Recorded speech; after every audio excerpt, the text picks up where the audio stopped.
Assalamu Alaikum and welcome back to MJ Stories Creation. In the previous episode, we saw how Sultan Mehmed returned to the Ottoman throne and began preparing for the conquest of Constantinople. But there was one enormous problem. For nearly 1000 years, the mighty walls of Constantinople had defeated every invading army.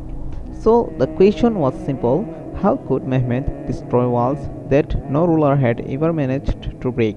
Today we'll discover the incredible story of the giant cannon that changed military history forever.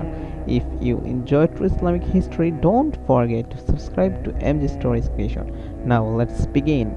By the middle of the 15th century, the greatest obstacle facing Mehmed was not the Byzantine army. It was the city famous Theodosian walls, built during the reign of Emperor Theodosius. These walls had protected Constantinople for almost 1,000 years. The defenses consisted of multiple layers of walls and towers. In front of them lay a deep defensive ditch, making direct attacks even more difficult. Many powerful armies had tried to capture Constantinople. Almost all had failed. Mehmed understood that military siege weapons would never be enough. If he wanted to conquer the city, he needed something completely new. Around this time, an experienced cannon engineer named Orban arrived at the Ottoman court. He was originally from Hungary and was famous for his knowledge of casting enormous bronze cannons. Before coming to the Ottomans, Orban had offered his skills to the Byzantine emperor. But the Constantinople was struggling financially. The emperor simply could not afford such an expensive project. Unable to find support there, Orban traveled to Sultan Mehmed. It would become one of the most important meetings in a military history. When Orban explained that he could build a cannon powerful enough to shake the walls of Constantinople, Mehmed listened carefully. Most rulers would have considered the idea impossible, but Mehmed believed innovation could succeed where traditional warfare had failed. Without hesitation, he accepted Urban's proposal. He ordered that every resource be made available: bronze, iron, skilled craftsmen, food, money, large workshops. Nothing was to be spared. The Sultan wanted the greatest cannon the world had ever seen. Construction began in Eden, the Ottoman capital.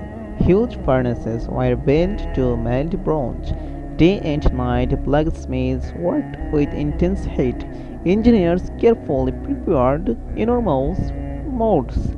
Every measurement had to be exact.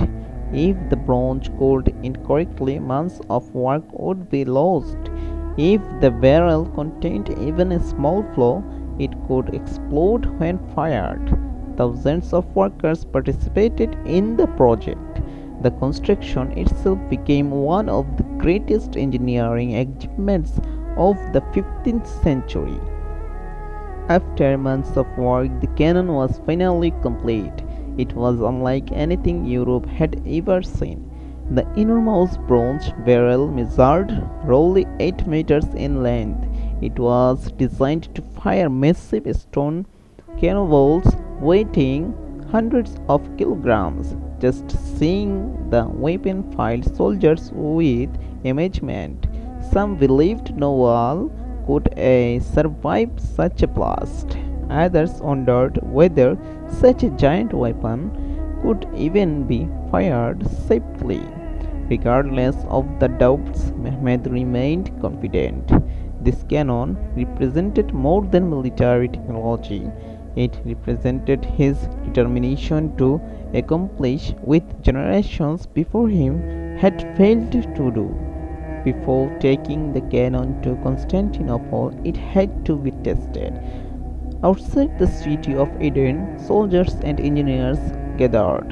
the massive stone projectile was carefully loaded into the barrel.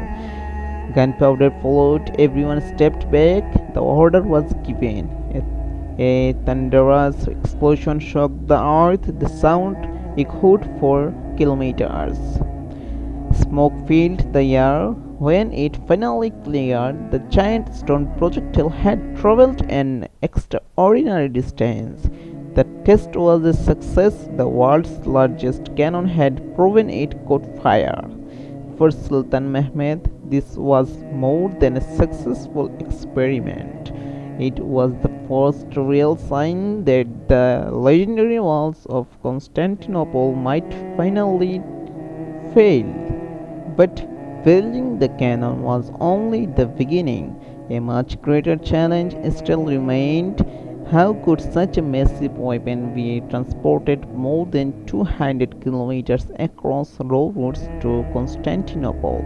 That incredible journey is the story of our next episode. Thank you for watching today's episode. If you enjoyed this video, please leave a like, share it with your friends, and subscribe to MG Stories Creation for more authentic Islamic history. In our next episode, we'll witness the extraordinary journey of the giant cannon and the final preparations before the siege of Constantinople. Assalamu Alaikum.